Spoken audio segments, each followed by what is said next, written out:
दर्शकों नमस्कार। Hope all is good.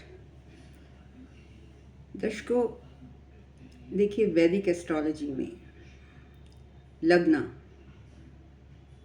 जो कि सेल्फ हमारी बॉडी को रिप्रेजेंट करता है, इज़ वेरी इम्पॉर्टेंट। तो जो भी प्लैनेट उस घर में बैठता है या जिस राशि में बैठता है, मतलब लग्न की क्या राशि है और कौन सा प्लैनेट वहाँ बैठा है, उसके अकॉर्डिंग रिजल्ट्स देता है। उसके ऊपर कौन सा एस्पेक्ट पड़ रहा है, बेनिफिक और मेलेफिक, ये भी काफ़ी हद तक प्लैनेट्स के बिहेवियर को चेंज कर देता है। तो आइए आज जानते हैं कि different planets, different 9 planets starting from sun to Ketu क्या इफेक्ट देते हैं जब वो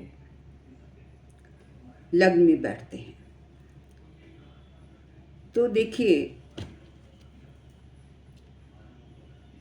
the relation between planet and the लग्न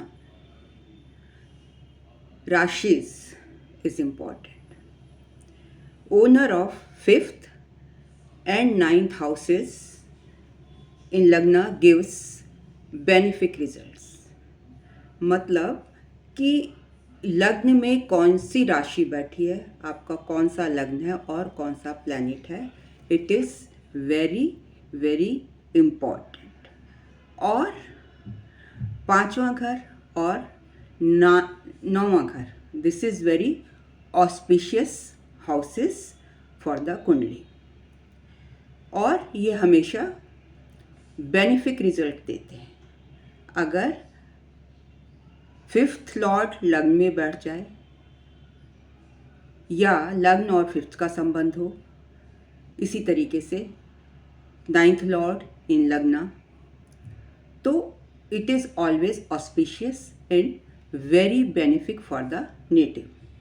मान लीजिए मीन लग्न की कुंडली, तो मीन लग्न का जो नेटिव है उसके लग्न में चंद्रमा बैठ जाए, तो चंद्रमा अगर हम 12 से काउंट करेंगे, 12, 1, 2, 3, 4, तो चंद्रमा कौन से घर का लॉर्ड हो गया, 5th लॉर्ड। तो अब यहाँ पर अगर 5th लॉर्ड बैठ जाए तो it gives very good results to the native. इसी तरीके से अगर धनु लग्न है और धनु लग्न में सूर्य बैठ जाए, तो सूर्य कौन से घर का मालिक हो जाएगा धनु लग्न में, it will be 9th house lord. और ये अगर लग्न में बैठा हो तो it is very good result giving for the native. 6ठे, 8वें, 11वें और 12वें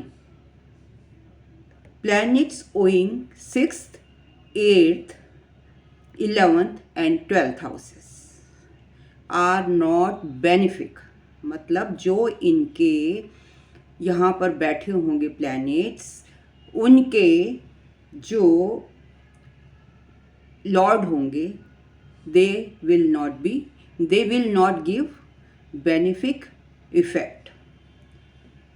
and benefics owing 4th, 7th और द 10th हाउसेस हैव केंद्र अधिपति दोष।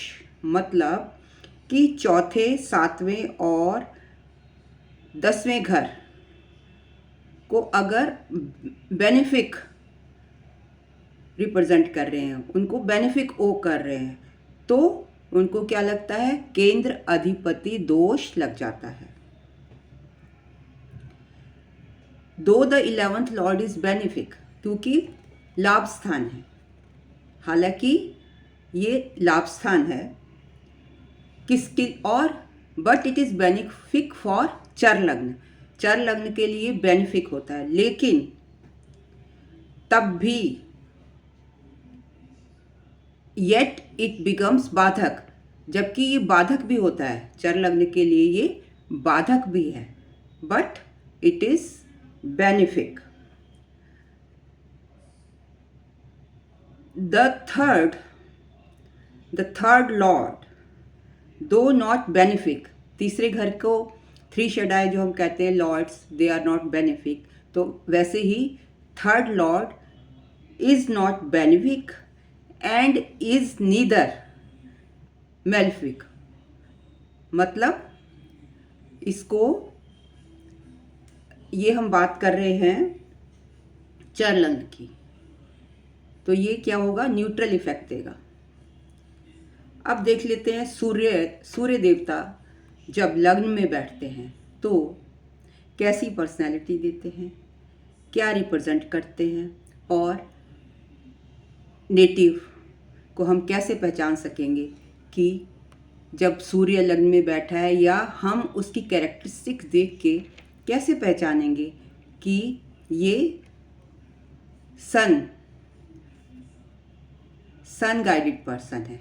मतलब अगर लग्न में सूर्य होगा तो डेफिनेटली उसकी क्वालिटीज़ आप में ज़रूर आएंगी।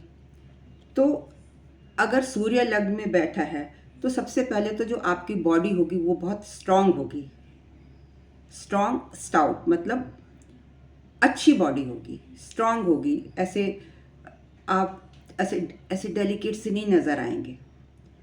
And the person may not be having a very tall height, मतलब ठीक ठीक होगा, मीडियम हाइट का होगा, ना तो बहुत ज़्यादा लंबा होगा, ना ही उसकी हाइट छोटी होगी, बट मतलब लंबा नहीं है बहुत ज़्यादा। जैसे मैंने लड़कियों में देखा है 5'5" इतनी हाइट की होती हैं, लेकिन लगता है ऐसे कि जैसे 5'7" है, but would have a presence which may look appear tall. मतलब चाहे हाइट ज़्यादा नहीं हो लेकिन फिर भी आपको उनकी जो अपीयरेंस होगी ना वो रौबदार होगी, लगेगा कि टॉल हैं, स्टाउट बॉडी होगी, रोबीली बॉडी होगी, और उनका जो ओहरा होता है वो बहुत स्ट्रांग होता है। दूर से ही आप उनको पहचान जाओगे कि इनके लग्न में ज़रूर सूर्य होगा। थोड़ा मतलब रोबीला होता है, दो वो ईगोइस्टिक नहीं होते हैं, लेकिन ऐसे लगता है कि उनमें ईगो है, जबकि ईगोइस्टिक नहीं होते, बहुत पंक्चुअल होते हैं अपने टाइम के। जैसे सूर्य पंक्चुअल होता है, वो बहुत ज़्यादा पंक्चुअल होते हैं।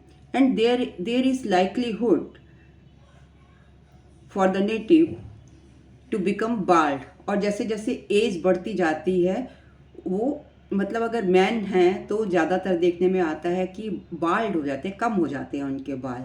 वैसे भी जिनके लग्न में सूर्य होगा तो उनके बाल जो होंगे हल्के ही होंगे, गोल्डन होते हैं। जनरली आई हैव सीन, मेरी ऑब्जर्वेशन में ऐसा आया है कि उनके बाल गोल्डन होते हैं और चमकीले होते हैं, गुड़िया की तरह सुंदर दिखते हैं, और पूरी बॉडी ही उनकी गोल्डन शीन लिए हुए होती है, मतलब जैसे सुनहरा सा उनका बदन होता है। बड़ी अट्रैक्टिव सी पर्सनैलिटी होती है। The personality of a person will be mesmerising. मैंने कहा ना कि बहुत अट्रैक्टिव होती है, ओरा बहुत अच्छा होता है, तो मेस्मराइजिंग होती है, मतलब आपका मन करेगा उनको देखते ही रहो। बड़े सुंदर से होते हैं, स्माइलिंग फेस होता है, और रुबीला सा होगा। और शरीर पर जनरली आई हैव ऑब्जर्व्ड कि बाल कम होते हैं, अगर होंगे भी तो ऐसा ऐसा रुआ जैसा होगा, गोल्डन।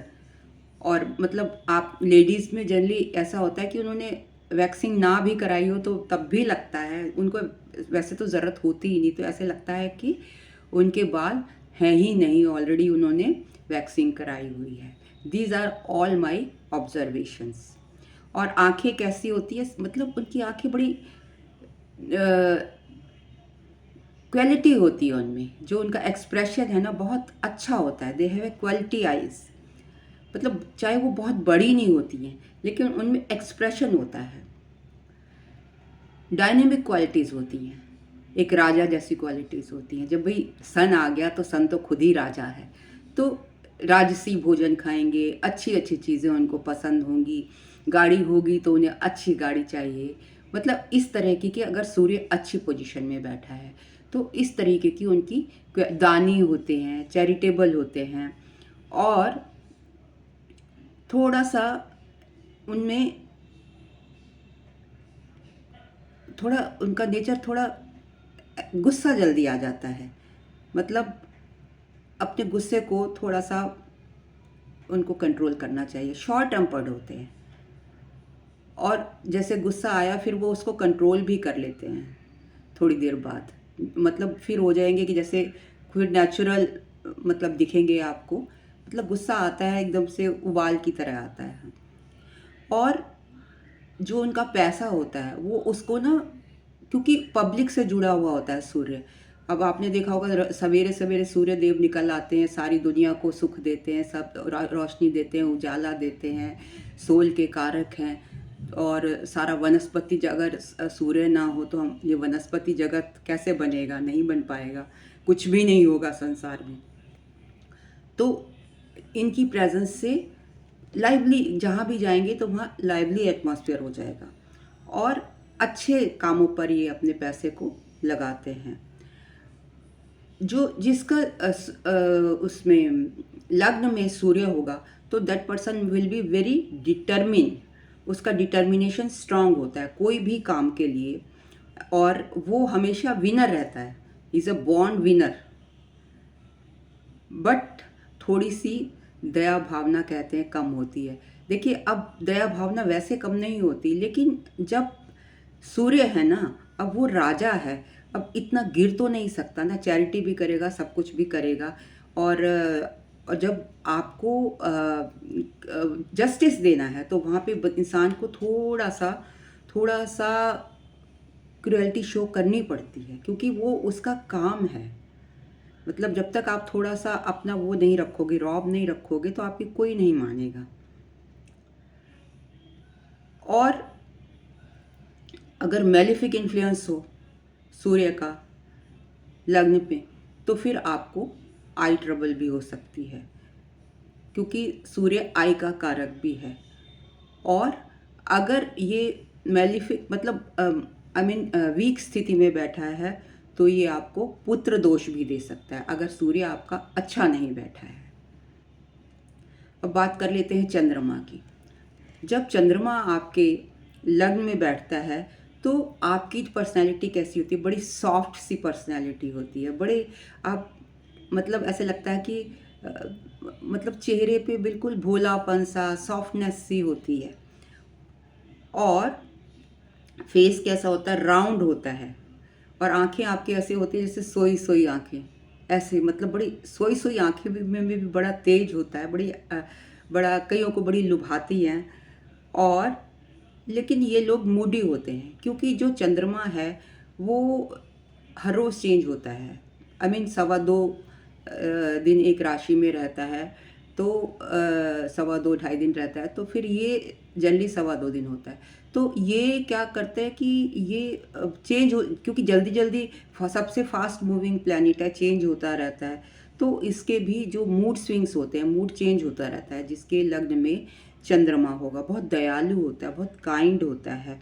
और क्योंकि ये वाटरी राशि है, और जो सन था वो फायरी प्लैनेट था, तो वो फायर, उसमें फायर ज़्यादा होती है तभी एंगर होता है। और इसके तत्व को आप देखेंगे तो इट इज़ वाटरी प्लैनेट, तो फिर काइंड होता है, दयालु होता है, जरा सी बात से सेंसिटिव होता है, जरा सी बात पर रो भी पड़ता है। और मतलब ड्रीमी लुक होता है कि जैसे पता नहीं अपने ख्यालों में खोया हुआ है। और हर चीज़ की नहीं पॉजिटिव साइड देखता है। It sees everything, it sees the world through tinted glasses. मतलब नेगेटिव साइड को वो देखना चाहता ही नहीं है, तो उसको दुनिया बहुत अच्छी लगती है। उसके जो बाल होते हैं, जो चंद्रमा अगर लग्न में है तो करली करली बाल होंगे और हैवी होंगे, और आंखें उसकी बड़ी बड़ी होती हैं, डार्क आइज़, बड़ी big eyes, dark big eyes. और ऐसे लगता है जैसे समुंदर है, बिल्कुल ऐसी जल से भरी हुई। तो देखिए कितना अच्छा लगता होगा।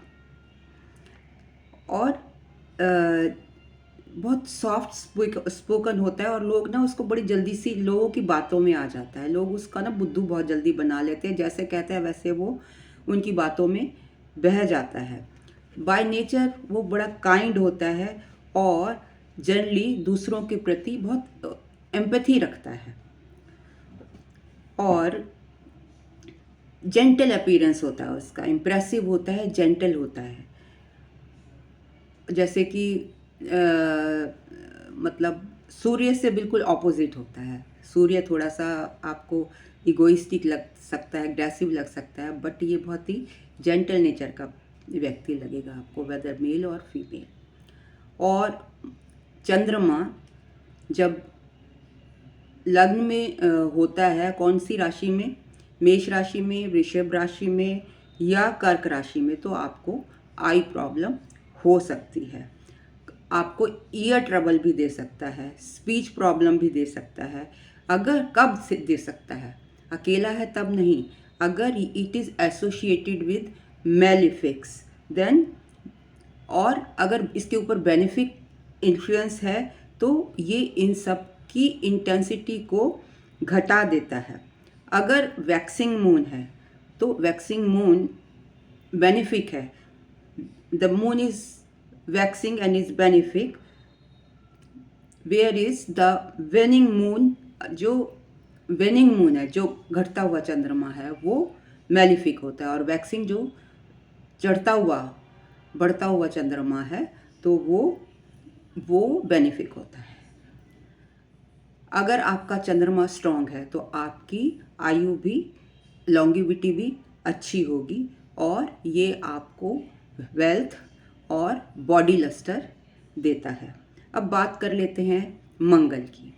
अगर आपके लग्न में मंगल बैठे हैं तो आपकी बॉडी कैसी होगी? You will have a strong and stout stature, मतलब थोड़ा सा मुटके मुटके दिखेंगे, स्टाउट मस्कुलर बॉडी होती है आपकी और स्ट्रॉन्ग फिजिक होता है उसका। The person will have brawn then brain, the personality will be forceful, मतलब रोबीली पर्सनैलिटी होती है।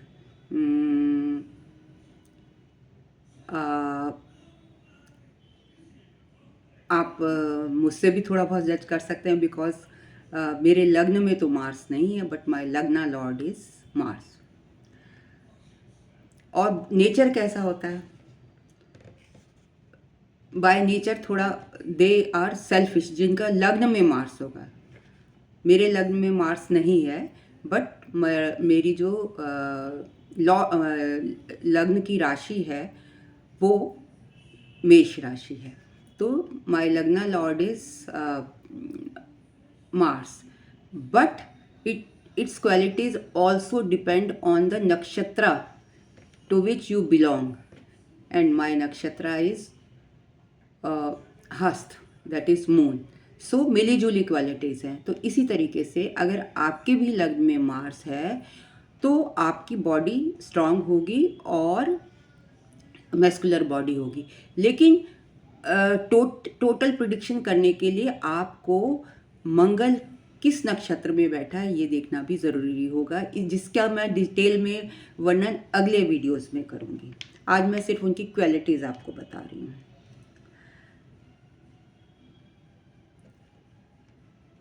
प्लेसमेंट ऑफ द मार्स इन लग्ना मे गिव हेड इंजरीज, मतलब ये एक्सीडेंट्स का भी कारक है ना मार्स।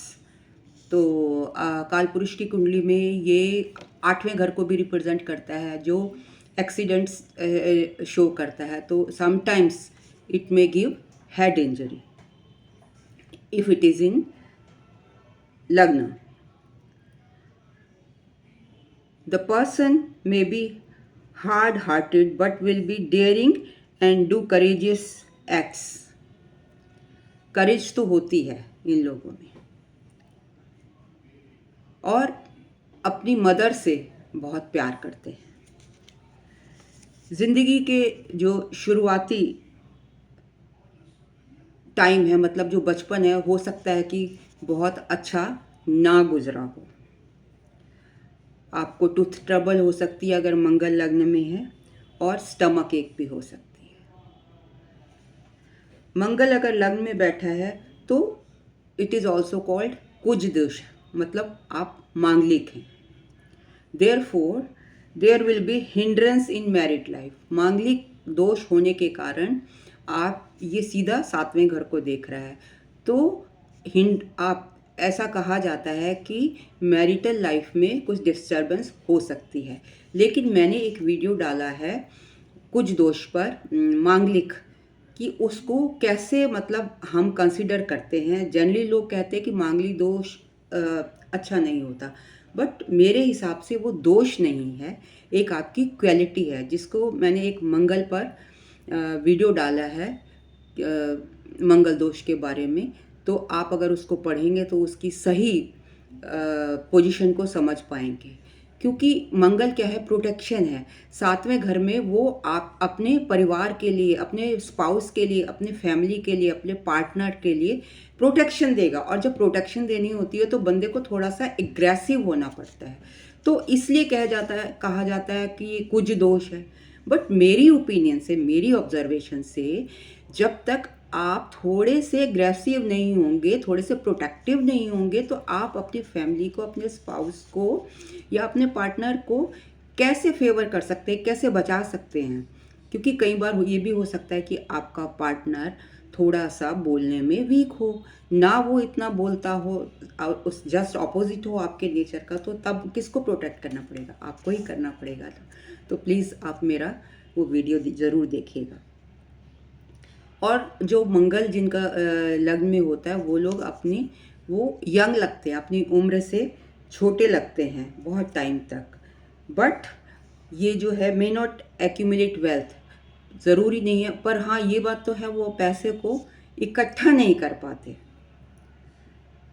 लेकिन उनके पास इमूवेबल प्रॉपर्टी ज़रूर होगी। क्यों? क्योंकि मंगल प्रॉपर्टी दर्शाता है, तो उनके पास इमूवेबल प्रॉपर्टी ज़रूर होगी। अगर मंगल अपने घर में है या एग्जॉल्टेशन में है तो नेगेटिव रिजल्ट्स नहीं देगा। तो ये सारी चीज़ें जो हैं आपको देखनी होंगी। तो आज मैंने 3 प्लैनेट्स के बारे में बताया। नेक्स्ट वीडियो में मैं आपको बाकी के प्लैनेट्स के बारे में बताऊंगी कि जब वो लग्न में होते हैं तो क्या रिजल्ट देते हैं।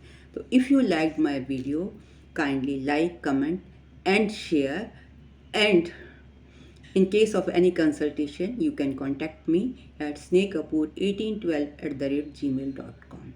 Thank you very much for watching me so patiently. Namaskar.